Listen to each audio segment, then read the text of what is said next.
Nagpur T20 ഇന്ത്യക്ക് 48 റൺസിന്റെ തകർപ്പൻ ജയം. ഇന്ത്യ ഉയർത്തിയ 239 റൺസ് വിജയലക്ഷ്യം പിന്തുടർന്ന ന്യൂസിലൻഡിന് 190 റൺസ് എടുക്കാനേ സാധിച്ചുള്ളൂ. 35 പന്തിൽ 84 റൺസ് നേടിയ അഭിഷേക് ശർമ്മയാണ് കളിയിലെ താരം. ആദ്യം അടിച്ചെടുത്തു, പിന്നെ എറിഞ്ഞിട്ടു. നാഗ്പൂരിൽ ഇന്ത്യക്ക് ആധികാരിക ജയം.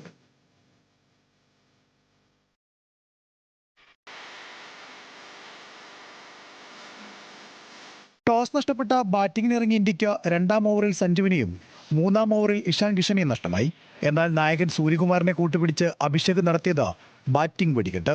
22 പന്തിൽ അർദ്ധ സെഞ്ചുറി നേടിയ അഭിഷേക് തകർത്തടിച്ചപ്പോൾ ഇന്ത്യ 9-ാം ഓവറിൽ 100 കടന്നു. 12-ാം ഓവറിൽ 35 പന്തിൽ 84 റൺസുമായി അഭിഷേക് പുറത്താകുമ്പോൾ ഇന്ത്യൻ സ്കോർ 149. ന്യൂസിലൻഡ് മത്സരത്തിലേക്ക് മടങ്ങിയെത്തുമെന്ന് കരുതിയെങ്കിലും അവസാന ഓവറുകളിൽ റിങ്കു സിംഗ് കത്തിക്കയറി. 20 പന്തിൽ അടിച്ചെടുത്തത് 44 റൺസ്.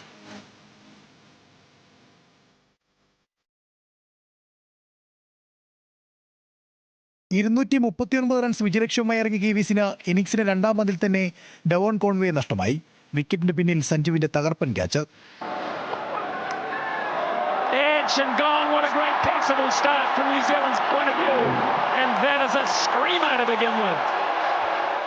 രണ്ടാം ഓവറിൽ രച്ചിനെ നഷ്ടമായ ന്യൂസിലൻഡിന് പിന്നീട് മത്സരത്തിലേക്ക് മടങ്ങിയെത്താൻ കഴിഞ്ഞില്ല. 74 റൺസുമായി ഗ്ലെൻ ഫിലിപ്സ് പൊരുതി നോക്കിയെങ്കിലും അച്ചടക്കത്തോടെ പന്തെറിഞ്ഞ ഇന്ത്യൻ ബോളർമാർ ഇന്ത്യക്ക് അനായാസ ജയം സമ്മാനിച്ചു. ജയത്തോടെ 5 മത്സരങ്ങളുടെ പരമ്പരയിൽ ഇന്ത്യ മുന്നിലെത്തി. നാളെ റായ്പൂരിലാണ് പരമ്പരയിലെ രണ്ടാം മത്സരം. Sports desk, news Malayalam.